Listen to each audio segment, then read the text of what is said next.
महाराष्ट्र क्रांती news, आवाज सर्वसामान्यांचा। नाशिक अवैध शस्त्र कोयता घेऊन फिरणारा विधी संघर्षित बालक पोलिसांच्या ताब्यात।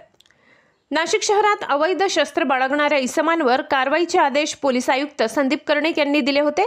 त्या अनुषंगाने गुन्हे शाखा युनिट क्रमांक 2 च्या पथकाने 27 जून रोजी शहरात प्रतिबंधात्मक गस्त करत वंजारी भवन चौक मोरवाडी गाव येथे एक विधी संघर्ष बालक हातात कोयता घेऊन आढळून आला। त्यास विचारपूस केली असता तो विधी संघर्ष बालक असल्याचे निष्पन्न झाल्याने लागलीच त्याच्या पालकांना बोलावून पालकासमक्ष त्याची अंगझडती घेऊन त्याच्या अंगझडतीत कमरेला लावलेला 500 रुपये किमतीचा धारदार घातक लोखंडी कोयता विना परवाना स्वतःच्या कब्जात बाळगताना मिळून आला।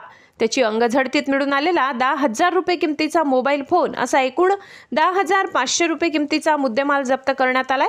विधी संघर्षित बालकाने धारदार घातक लोखंडी कोयता विना परवाना स्वतःच्या कब्जात बाळगताना मिळून आल्याने अंबड पोलीस ठाणे येथे फिर्याद देऊन भारतीय हत्यार कायदा कलम प्रमाणे गुन्हा दाखल करून विधी संघर्षित बालकाला पालकासह अंबड पोलीस ठाणे येथे हजर केले।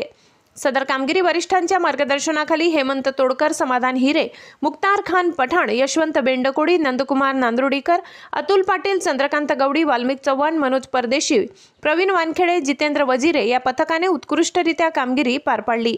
महाराष्ट्र क्रांती न्यूजसाठी मुख्य संपादक प्रकाश बागुल, नाशिक। अशाच नवनवीन बातम्या पाहण्यासाठी आमच्या महाराष्ट्र क्रांती न्यूज या YouTube चॅनलला लाईक करा, सबस्क्राइब करा आणि बेल आयकॉनला प्रेस करा।